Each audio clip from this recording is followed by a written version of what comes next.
Welcome to Lynn Cullen Live at pghcitypaper.com. Email your questions and comments to Lynn at pghcitypaper.com. Hello. Good morning at you. It's the 4th of the second month of the year 2014. I don't know why it said but at any rate, hello. So, it's Tuesday. I hope my head's working better than it was yesterday. Susan, you there? I am. I just waved at some guy who I don't know. That's embarrassing. Did you see that guy go by? I did. He's a sales guy. He's a sales guy? I just gave him a big wave like I knew him. I saw him in my peripheral vision, and I don't know him, and now I feel silly. Maybe he feels the same way. It's like responding to somebody who is talking, who says, like, hi, and they're approaching you, and you say, and hi. You say hi, and it's someone behind you. Oh, I hate that. It happens. Well, just obviously it happens to all of us. And then I want to kill the person who said hi in the first place because they put me in a position of being, you shouldn't say hi to somebody approaching you if there's people in between you who might mistake your hi as having been addressed to them. Just relax. It's never wrong to give someone a pleasant hello. Oh, you're in a kumbaya mood. Here's the thing. There are so many real things to be anxious about. I'm trying to weed out the ones that really don't matter. You're absolutely right. You're absolutely right. And would that we could do that all the time, and good for you, and I wish you luck. Yeah, well, thank you. I'm not saying it works, but I'm suggesting it in this instance. Okay. Yeah. No, you're absolutely right. And I was making a mountain out of a molehill, and I didn't really believe what I was saying myself. Got ya. Yeah, I mean, I was just. But I do. Talking. I have to admit, I experience a momentary twinge of embarrassment, and I go, "Well, big deal." It's mortifying. It's so mortifying. So, Susan. Yeah. Jess was just telling me right before we got on the air something, and I just need to clarify it. That's what I was laughing about it. Did your state legislature attempt to make the high five the state greeting or something? Well, no. Apparently, a bill has been introduced to such effect. Please? Well, this is a pressing state matter. Well, I mean, we who provide Medicaid to nobody, we who have the lowest amount, spent in education. We used to make fun of the states that scored at the bottom, and now it's us. And so this is what they do. They're either out making it illegal to obey the federal law or any part of the Constitution other than one certain amendment, or they're making high five resolutions. No, seriously, someone actually put that in the Yeah. That the high five will be the state greeting. Whereas, I mean, there's like a bunch of whereases and then the high five. Wow. All right, just checking because it sounded impossible, but okay. Oh my God. Well, I mean, as a resident of this state, I have to tell you that you're constantly embarrassed. I am not only constantly embarrassed, but I'm embarrassed to report that I'm relieved when it's only something nonsensical like this, and making it illegal to enforce federal gun laws in the state of Missouri. Or to speak about the Affordable Care Act and tell people how to use it or access it. Yeah, that's against the law in Missouri. It is. Hello, caller. Yes. Hi. I don't want to put a wrench into your show. But I can tell you're be a going pain to. in the ass. But yesterday you had mentioned that you didn't have that paper. Well, that article's in the AP, and that the woman that wrote it is the education writer. Her name was Kimberly Hefling about the immigration thing, and I know you don't want to talk about that. Well, not at the moment because I don't have the article. You can't. Okay, and you were Susan. This involves what? That you said tuition paid for and that type of thing. For undocumented aliens. Yes. No, I'm not totally resident against the tuition immigration payments thing. I at just community think colleges. now's not the time for it when you got this many problems in this country and the lack of jobs in this country. And because the Republicans wanted cheap labor, the Democrats want the votes. And the cheap labor, well, they pay somebody $2 an hour, say, well, if you won't do it, an immigrant will do it. That's my problem with the whole immigration thing. Not the color of their skin or their cultures or any of that. Yeah, but then the reality is, though, is at the same time that these immigrants are coming in, you say will undercut. There's all this movement to raise the minimum wage. So maybe, I don't know. It's such a complicated issue. Yeah, it's not as easy as... No, it's not as easy ever as, whatever. But okay, thank you. I appreciate it. Okay, I'll keep my eyes open for that. Okay. Susan, okay. Yeah, okay. Well, No. I mean, I have mixed. Yeah, if we're talking about making undocumented workers eligible for in-state tuition, was the article about? No, I think he was saying they were going to pay the tuition. No, well, I think the way it's showing up as an issue at this point is whether they are being granted the status of in-state tuition at community colleges. Oh. That's what the movement is. Well, and if they live there, why not? Yeah. For if they otherwise meet the residency requirement, why not? I would just argue that they might do better. That I wish they'd take their dollars to a useful trade school where they have a better chance of getting a job, and to think long and hard and do a cost-benefit analysis on college educations right now. Yeah, and I think there's you see a lot of information about that starting to percolate up. That, in fact, a 2-year degree can be just as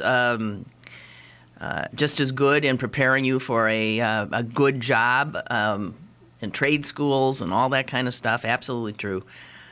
Can I do this is as apropos of absolutely nothing and is not heavy at all.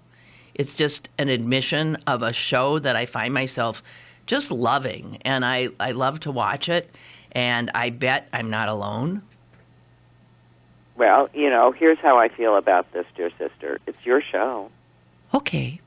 Well, then, this is a show on PBS. This is a show that sometimes they run 2 or 3 together, and I can't get enough of it. Antiques Roadshow. Have you just discovered that? No. But I made our mother watch it for the first time, and she was like going, "Oh my God, what are you making me watch now?" And by the end, she was so fascinated she couldn't believe it. It's so. What I like about it is I love the real people on it. This truly is reality television. This is real people coming in with, something. And then it's interesting to hear when they actually have something. And then you learn about how things are made and you learn about. I love that show.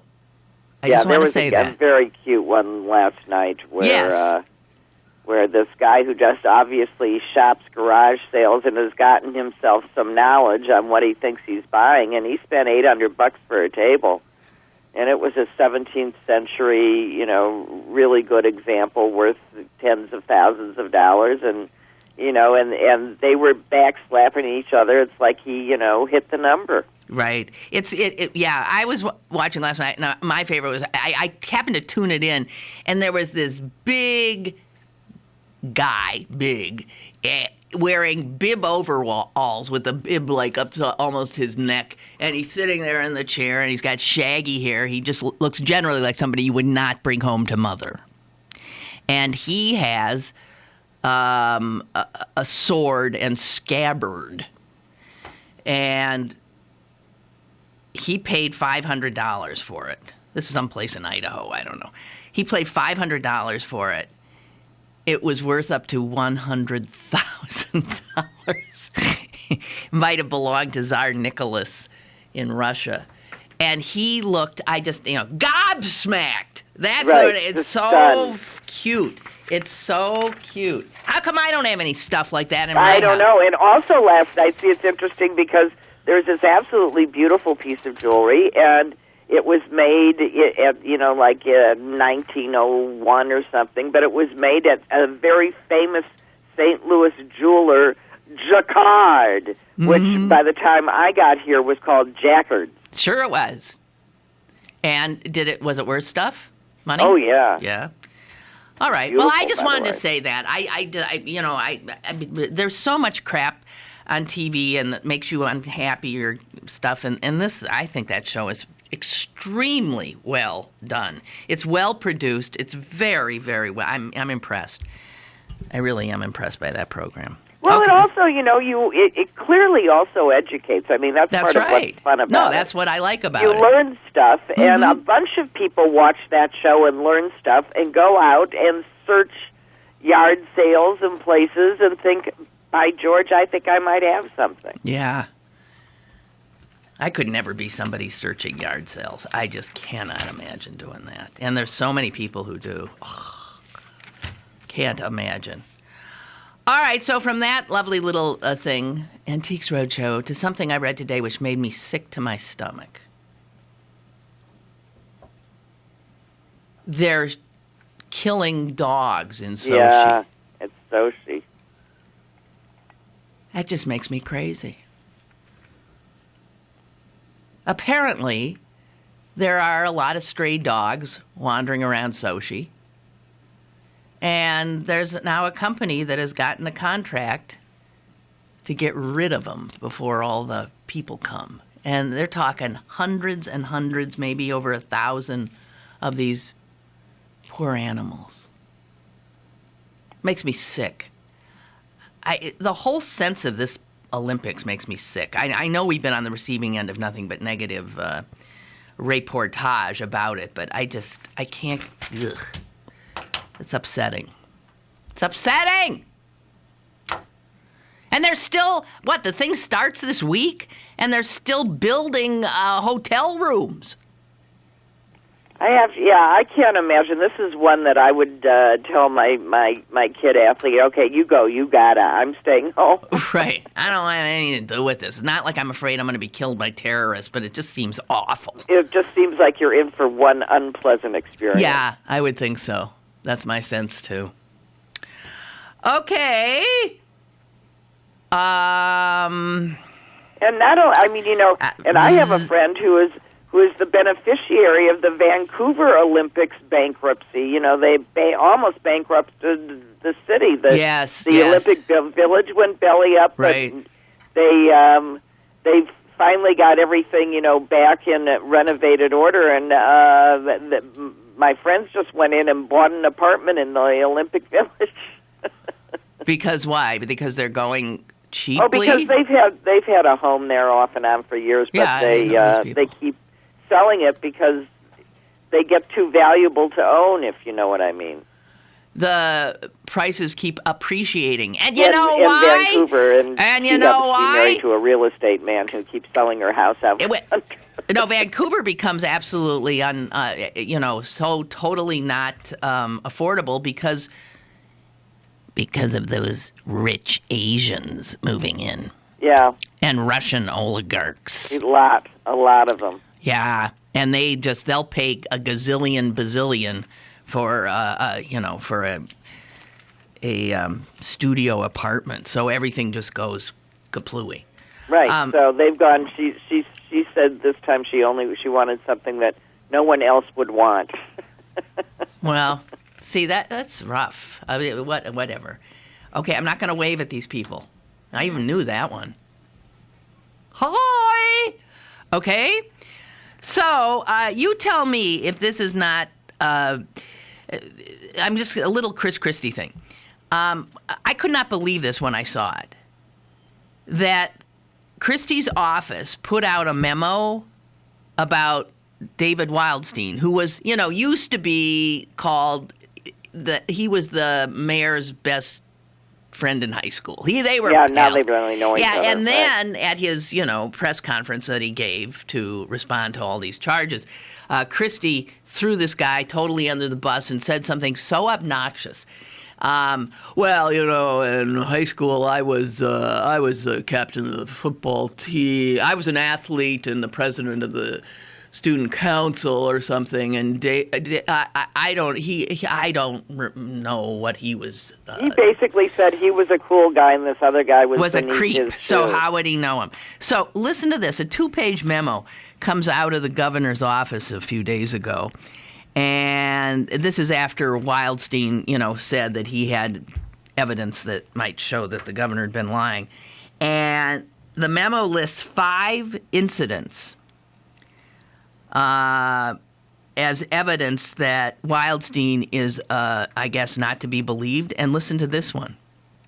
This is what the governor's office put out about David Wildstein. As a 16-year-old kid, he sued over a school board election. And he was also publicly accused by a high school social studies teacher of deceptive behavior. So the governor, who says he didn't really know this guy in high school, is now bringing up 2 things that the 16-year-old Mr. Wildstein did in high school as evidence in some way to discredit him? Do you believe the dirty tricks campaign in high school? But how petty? How petty is that?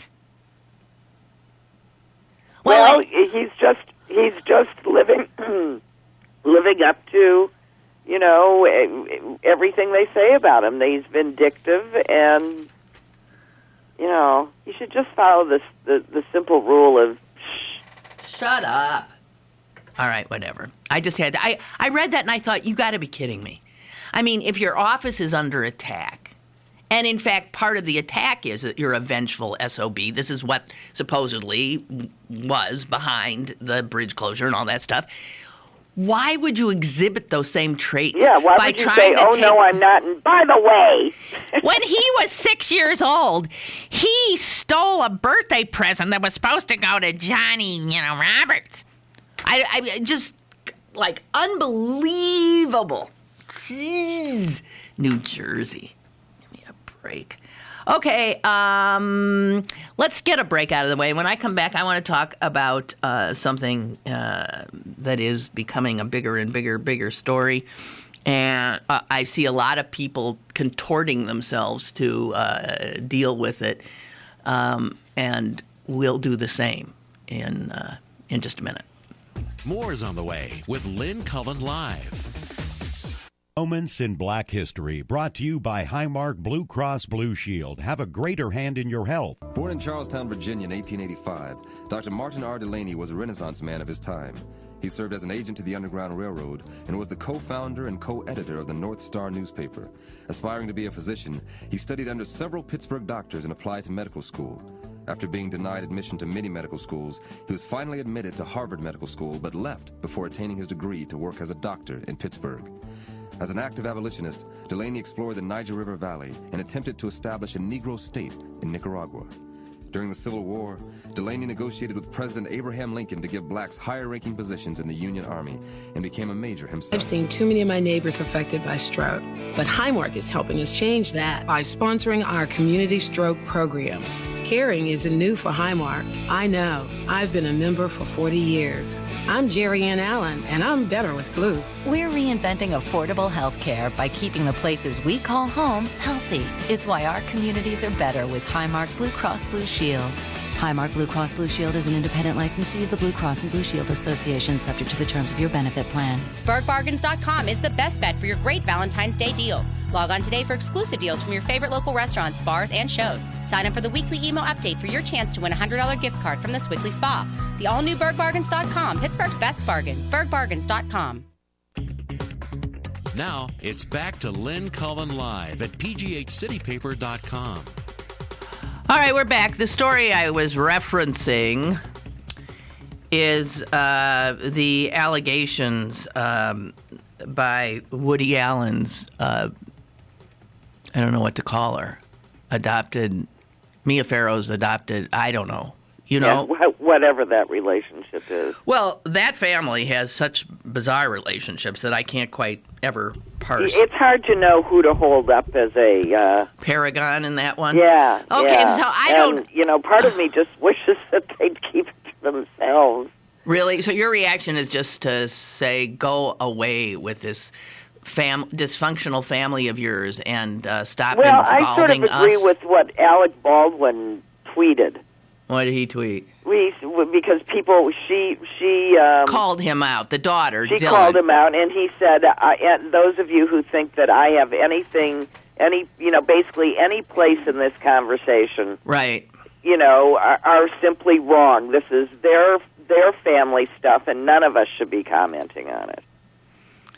Well, but see, this I found odd, and I said something incorrect yesterday.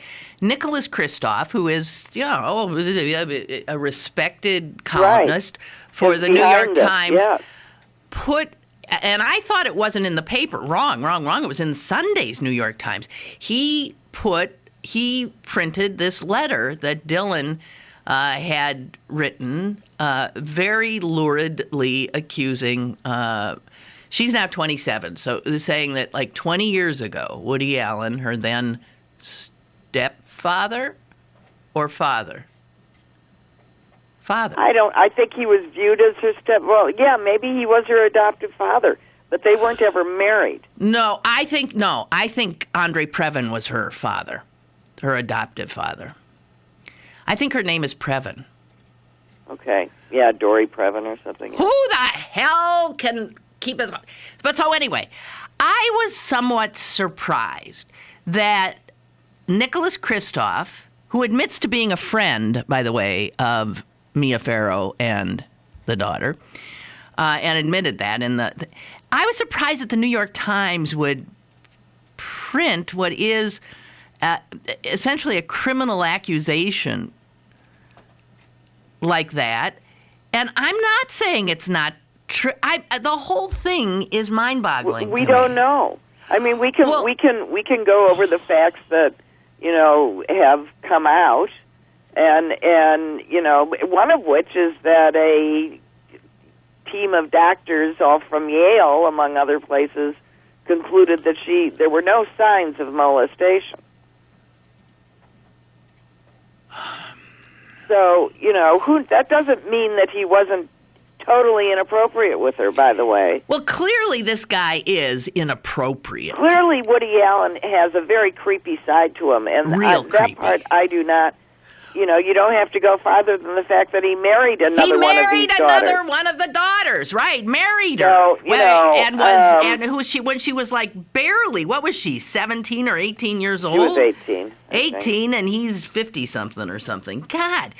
So, I mean, I think what the daughter is saying is stop holding him up as some kind of a paragon or somebody we're supposed to honor. This is what freaked the Mia Farrow family part out when he got that Golden Globe Lifetime Achievement Award or whatever, and Diane Keaton gave that, I thought, rather bizarre acceptance speech, which she ended by singing "Make New Friends." Yes, friends, but keep the. When she started that, I thought, what the hell is she on? Yeah, that creeped me out. Creepy. And today, Tony Norman in our paper today is like struggling to deal with this because he loves Woody Allen. I mean, Woody Allen likes, and other people who they love his movies. Does it make you somehow righteous if you no longer watch his movies? How does that help Dylan Previn 20 years after the fact? If you don't see a Woody Allen movie. But here's the thing that I don't get, because it seems that Mia and Ronan and whatever her name is now have quietly in the last year or so started mounting this campaign campaign against him. I don't. Right. They have. I just don't understand why they're courting the publicity. Why not? I don't understand how this is helpful to a traumatized person. I guess they simply cannot stand how he's becoming, and they know he is. Like this iconic auteur. He isn't becoming. He always has been. Okay, fine, and they can't take it anymore. I don't know. Well, I don't know, and I get the impression that Mia Farrow's a little off, and this. Right, I don't know, but why? You're right. Alec Baldwin's right. Why are we dragged into this thing? Why are we dragged into this? And why are I mean, he's been living with the other daughter. You hate each other. You don't want to have anything to do with each other. But why do we have to have this public airing of your really nasty laundry? I don't understand how it does anybody any good. We know, I didn't need to know that he was a total creep again. I know he's a total creep. I haven't liked him for a lot of years. I didn't actually like him before I found out what a total creep Well, that's he was. True. I didn't either. But I do like his... He just reminded me of everything that I don't like about a certain kind of neurotic man. I don't find it charming. No. But... And I always thought he had a... Yeah, I always had a problem with him, too. Especially in... But... He makes some really good movies. So every once in a while, there's a good one. So this is like a little bit like Roman Polanski.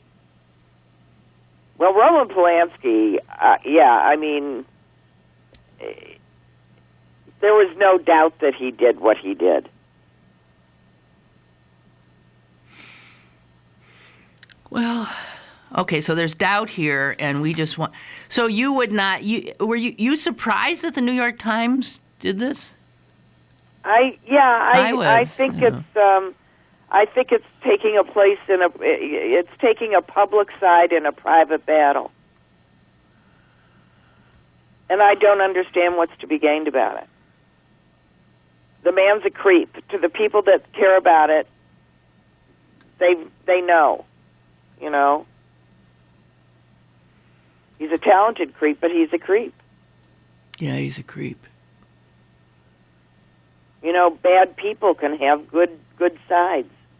Well, it brings up that whole thing of if an artist, a composer, or this or that is not a laudable human being, in fact, might be a horrible human being, might be a creep or worse. Does that negate their genius? No, and we treat people very differently. I point out who was the strange, alcoholic young up and coming, or actually their designer who got in a public spat and started hurling anti-Semitic slurs, and then he was head of Dior, I think, and then that was it. He was gone. And he was not forgiven. And I would say that as reprehensible as saying something, he just said anti-Semitic may be, that was, total banishment from your career forever. It would seem to be a slightly harsher punishment than Woody Allen did, got from the people that would, but I'd rather see his movies. Well, but Woody Allen has had no punishment. There's been no punishment. That's right. He had some public humiliation. Now renewed.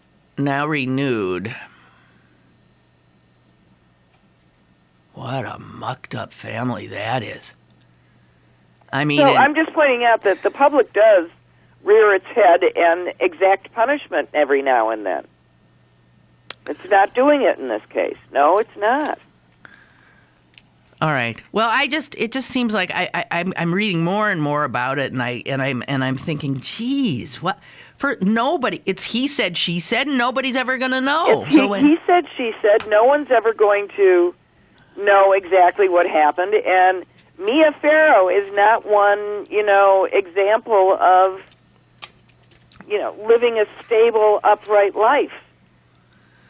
I mean, I don't know many women that come out smirking and going, Woody Allen isn't really his father. His father's probably Frank Sinatra. Aren't I cool?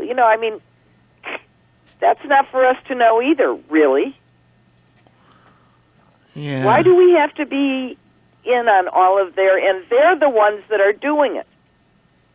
That's my point, that it's coming out of Mia Farrow's, she's sending this stuff out, and I don't understand why she's doing it at this particular point. And 2 of her children. And enlisting 2 of her children. She's the one that started it with the whole Frank Sinatra stuff. Which is clearly true. There's no way that Yeah, kid it's is clearly Woody true. Allen. Yeah. But, we all lived our lives quite happily, never noticing the striking resemblance between the 2 men. All right. Well, I don't know. Do you want to know who everybody slept with and who they, managed to sire children with? And whoa, Susan! What? And now Miley, I cannot even say her name. She makes me ill. Miley Cyrus is naked now on the cover of W. Shouldn't we all rush out and get it? She is? Oh, who gives a damn? Okay, all right.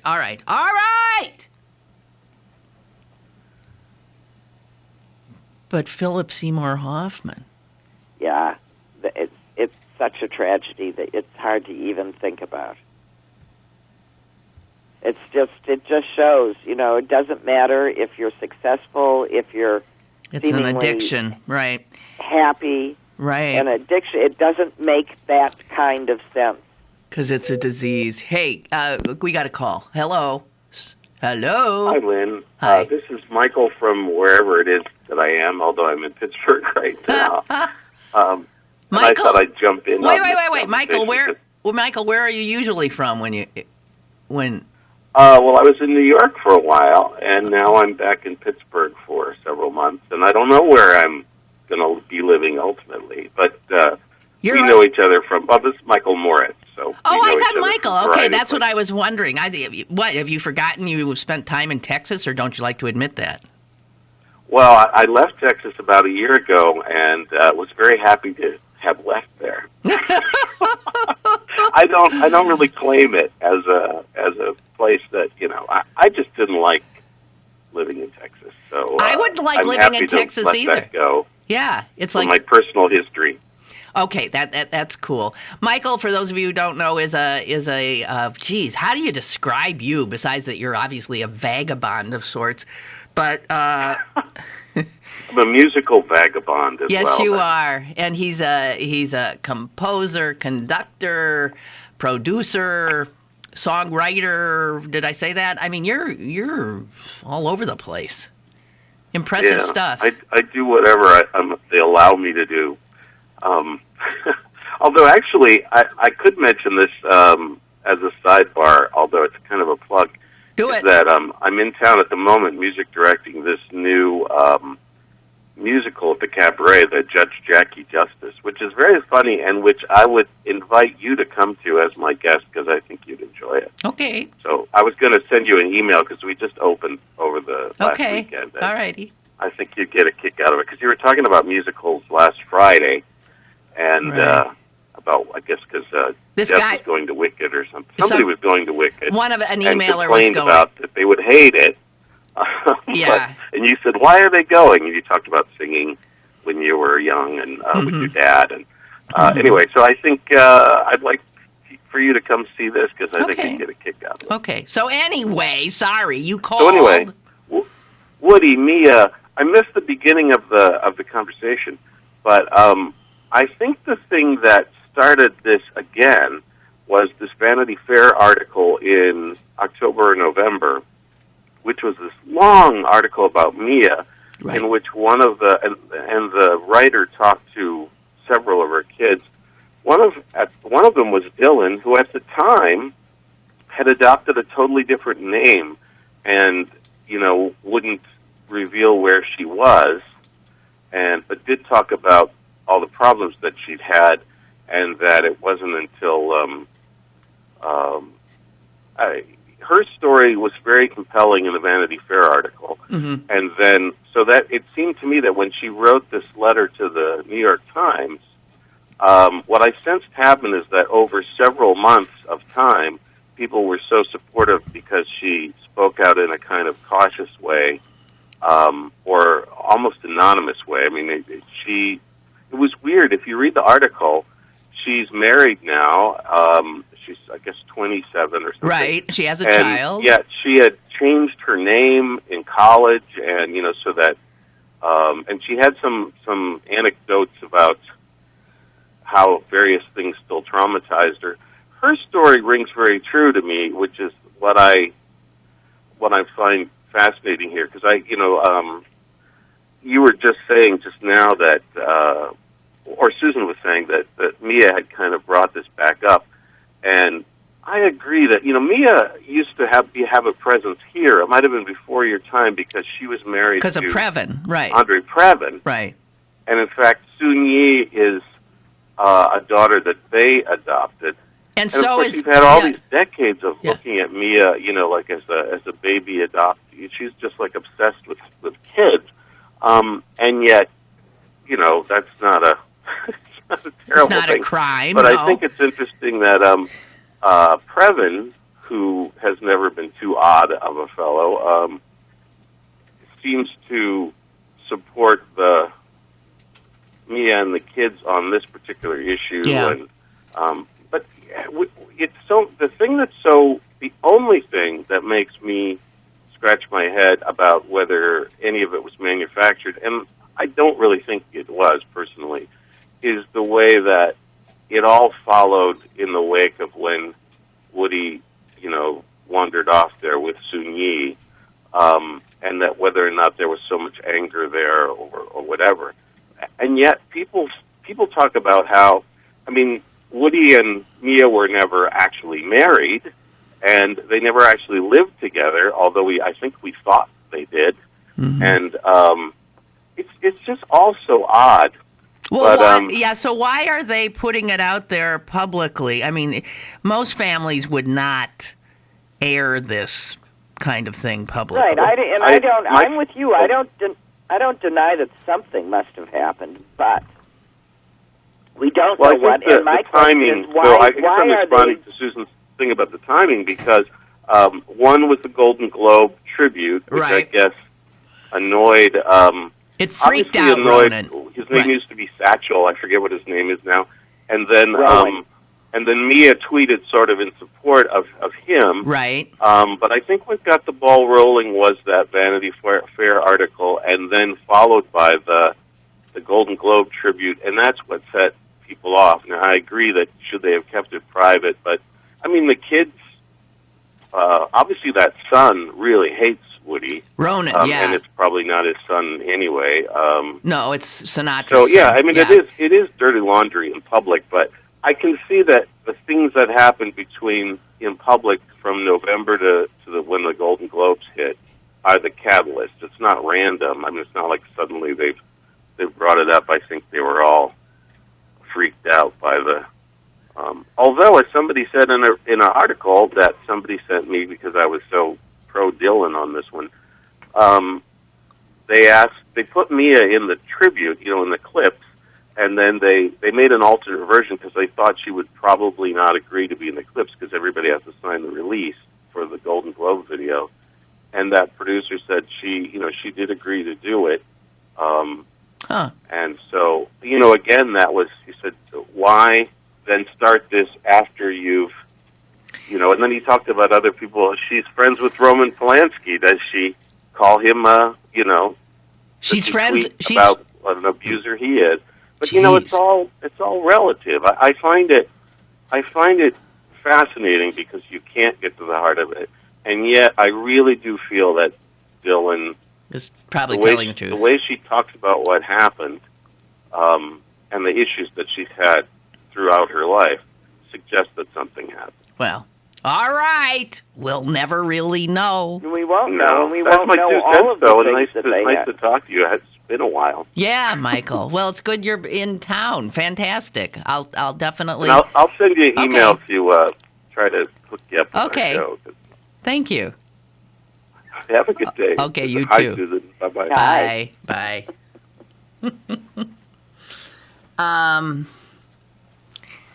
Jeez. Okay, I don't know. We'll never know. No, we won't know, and that's partly the problem of not having the trial. You know, it doesn't do justice to either party. I mean, if you know, there was something, if he did something, then he should have been tried and convicted of it.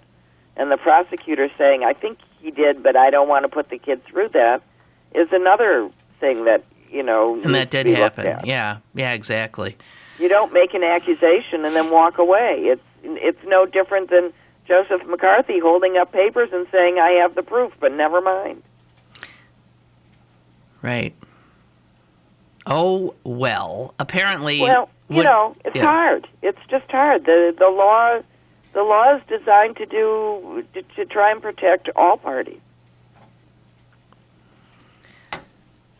All right.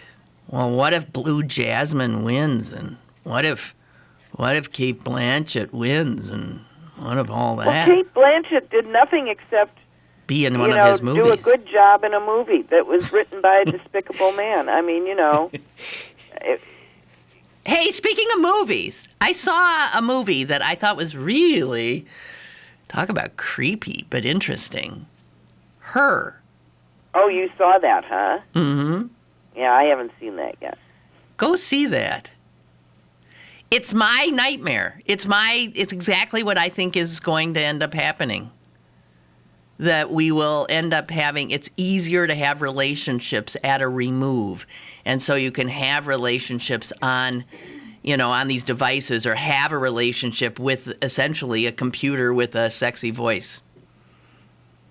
Who can process all the information about you, who can know you, who can say the right things to you.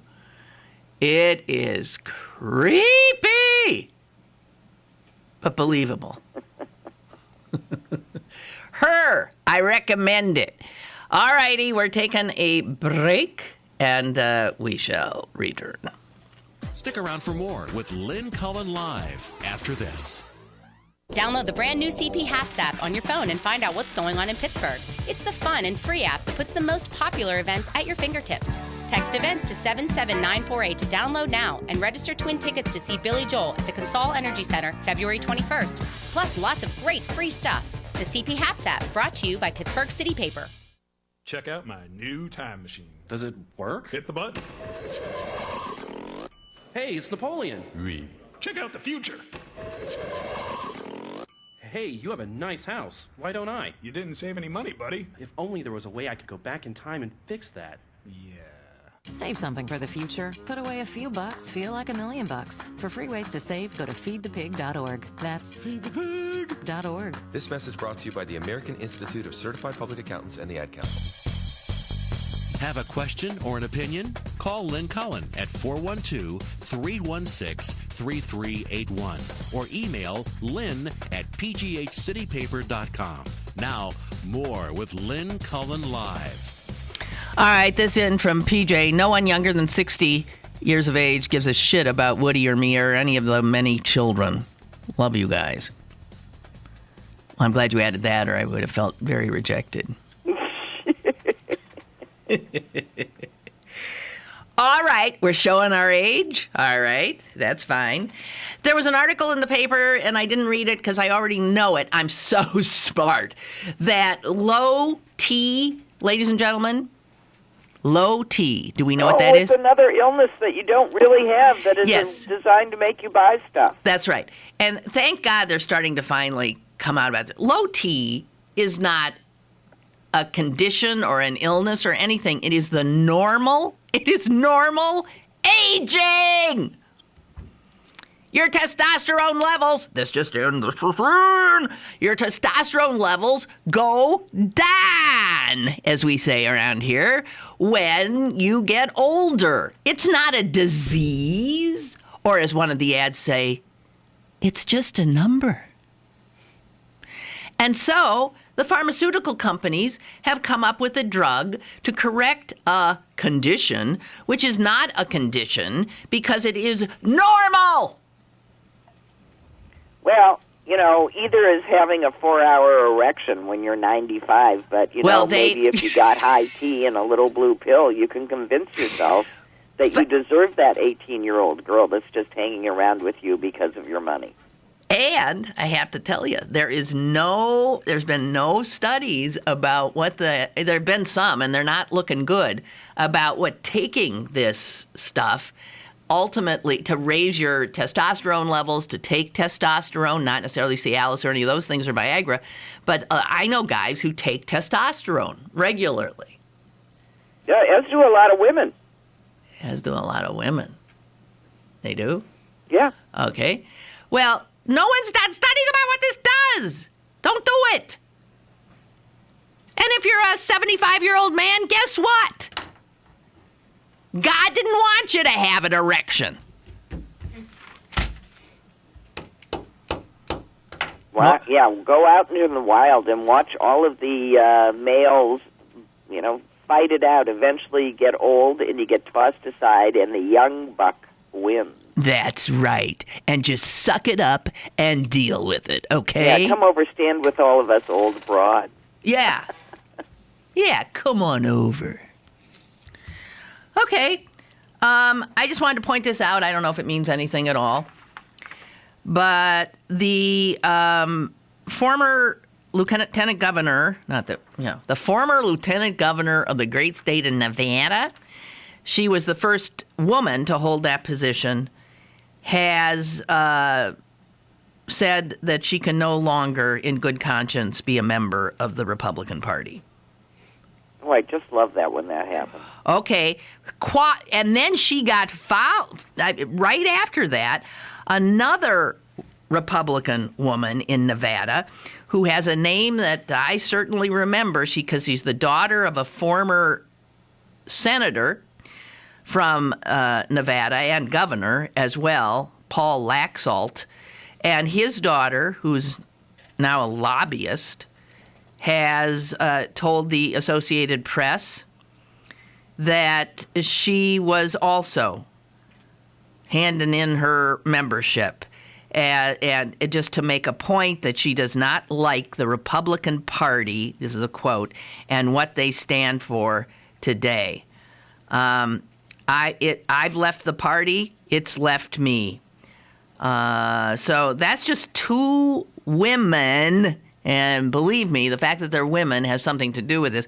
As two women from the conservative state of Nevada, both with big ties to the party itself. One is an state office holder, the other as the daughter of a governor and Senator Laxalt. Well, I have plenty of, women that I know that are moderate Republicans, and they're of high intelligence. And, I ask them how they feel when their male party leaders speak about women with such disrespect. And they agree. They don't understand where this is coming from. And I said, well, it's coming from your party leadership. You might want to think about it. But, what do you mean? You'd have to be deaf, dumb, and blind. But there are thinking women that go, wait a minute, excuse me. I'm sorry, I will still maintain I do not know how any self-respecting, how there could be a moderate Republican who hasn't thrown up their hands and left. I don't know. Yeah, if you're waiting for it to get better, it won't as long as you acquiesce. That would be my guess. Okay, so here's a story I haven't talked about yet, but which I've seen coming for years. Anybody who pays attention has seen this coming. And now Mother Nature has made it a little more obvious. And that has to do with water, and it has to do with the shortage of water in various parts of the globe, but specifically in this case, California. Yep. And if you've been paying any attention, California, guys, is heading for some kind of a cataclysmic situation. They've got we often hear in terms of weather, it was 100-year storm. It was I haven't seen the likes of this in 100 years. You know what they're saying about the drought that California is in? A 500-year drought? Yes, 500-year drought. We have never seen this. Once before, maybe in 1,000 years, you'll see something like this. And obviously never since civilization has been in residence in California. And here's what I often thought about. I knew California had a water issue long ago. Remember the movie Chinatown, for God's sakes? The movie Chinatown, when they were building L.A., it was an issue. Water. Water's gold in them thar hills. And now it ain't raining. History through cinema, yes. It ain't raining, and it hasn't rained. So the state's gonna burn down. The wildfires, which in a good year are there, are going to be devastating. And there's no water. There are cities in which people are already not using water like we do, which is unthinkingly, right? Right. A long shower, a soak in a tub, forget it. Gardens, forget it. You can't grow them because you can't water them. And I often, Susan, when we used to fly into Southern California, and specifically into Palm Springs, I used to look down from the plane and think it was nuts what man had done down there. It is quite clear from the vantage point of, a few thousand feet up that it's a desert. It's a desert. There's not supposed to be grass there. And when you fly into Palm Springs, you not only see grass, you see these acres and acres and acres of beautiful greenery, of golf courses and beautiful landscaped yards, none of which should be there. It's all false. It's a false manufactured landscape. Now, how are you going to be able in California to have Palm Springs? Do you know what I mean? Right. There's no way that state is going to at some point be able to allow the maintenance of golf courses. I know for the economy that can be an important thing, but you can't do that. If you start prioritizing, golf courses are going to go. No one's going to have anything green. Palm Springs from the air will look like the desert it is. Yeah. But they haven't gotten that far yet. And the fact that we never do anything in this country until well, the whole thing's going to cave in because they're going to deplete the aquifer that it sits on. Oh, man.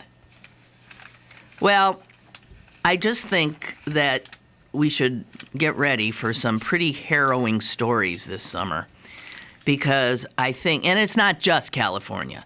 There are Texas, too. There are a number of states in which this ongoing drought is becoming extraordinarily serious. And Susan, who lives in a city that sits on a large river, and we who sit in a city, with 3 rivers. Yeah, we've got 2 here. We've got the confluence of the Mississippi and the Missouri. Right, sorry. And this is something where I guess it bodes well for us, but the kind of strife, political, civil, economic, all that stuff that is going to result from these changes in weather patterns. Australia is suffering too in terms of drought, horribly.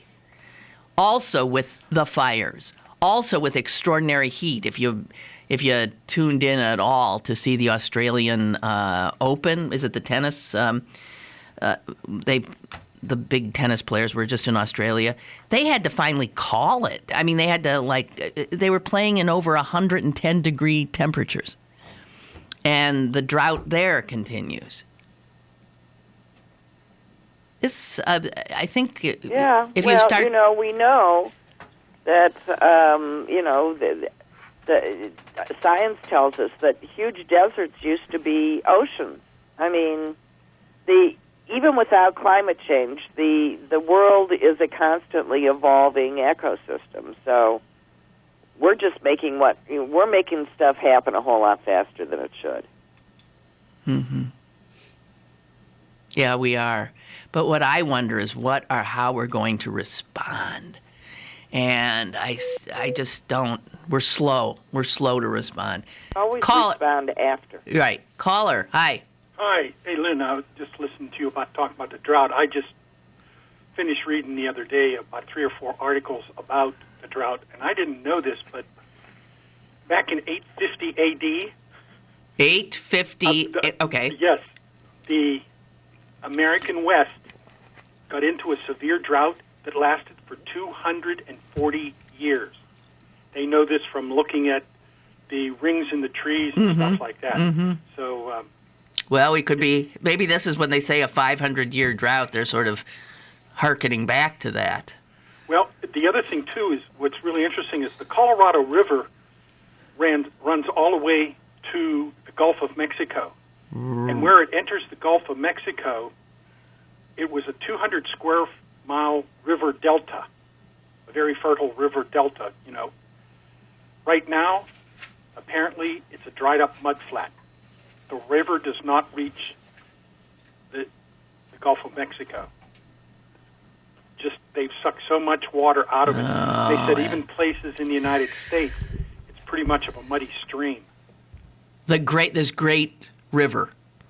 Yeah. Once great river. Yeah, I'll tell you what, in about 10 or 15 years, it wouldn't surprise me if you think the political rancor is really hot now, just wait, because, the stuff that's going on out west about water is really I agree. Crazy to read about. I know. And it's just going to get worse. You're right. We're sitting here. Water is not going to be a problem around here. No. And if it is, everybody else will be toast. But it's really going to be bad, and they really got to start doing something about it now, because that's not something you can fix in 2 or 3 weeks. No, and I'm thinking, everybody's squawking about like the Keystone Pipeline to, we want oil to flow. The fact is we might be building pipelines from places like St. Louis and Pittsburgh to send water. Excuse me? We have our rifles here. You come near our water, we'll blow you away. Yeah, right. That's actually happening out west. It where is. People have been run off with guns. Right. No, I think we're going to see some real trouble. Well, so okay, you guys have a good day. Thank you. I'm glad you're tuned into it. Me too. Susan, we have been chastised, or at least I have, or I don't know, by Ray. Ray writes, you know what else is a symptom of aging? Prostate cancer. Maybe at 45, I should have just accepted it and died. The cavalier dismissal of low T and erectile aids as stupid men wanting to stay young is a wee bit insensitive. Well, we didn't suggest that, did we, Suze? No. There are good medical reasons for all drugs, but that's not, Ray, the way they're marketed. No. Not at all. And that's what we're responding to, the marketing of these drugs for purely recreational reasons. Yeah. And I have no doubt, and I totally get that people who need these drugs should have access to them. Right. Okay, but sorry, Ray, if we were insensitive to you. He says some of us are just trying to take advantage of medical advancements in order to extend our lives and make the extra time bearable. Jeez. Okay. Oh, man. All right, Suze. I think Ray's made that point before. He has? Yeah, somebody has, yes. And, and I totally get it. Yeah. Whiskey is for drinking, water is for fighting. What? Whiskey is for drinking, water is for fighting. Yes. You've heard that before? No, but I get it. Yeah. Of course, I would like to point out that you need water to make whiskey. This would be correct, too. You need, as the good people of West Virginia found out last month, if you don't have water, life becomes pretty hard, if not impossible. Yeah, so anyway, I'm just take another look at Chinatown. It's a good movie, and because we're heading into some serious trouble there in California and other states in the West. And we're always whistling past the graveyard. Well, okay, we don't do anything proactively in this country. We're incapable of it. We're only reactive. We don't. We can't even react anymore. So to ask us to be proactive is really pie in the sky. Right. Exactly. Well, Susan, I thank you as usual for joining us, and I want you to have a good day. Well, the same to you. The snow's coming. The snow's coming. I know. Oh my God! To the stores. To the store. Good luck. Bye. Yes. Ice is coming! Snow!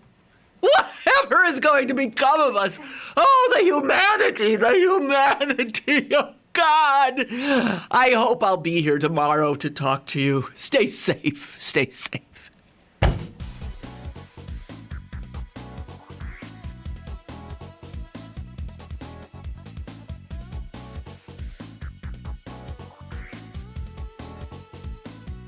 Lynn Cullen Live, Monday through Friday from 10 a.m. to 11 a.m. and archived at pghcitypaper.com. The opinions expressed on Lynn Cullen Live are those of the host and do not necessarily reflect the viewpoints of Pittsburgh City Paper, Steel City Media, and its advertisers.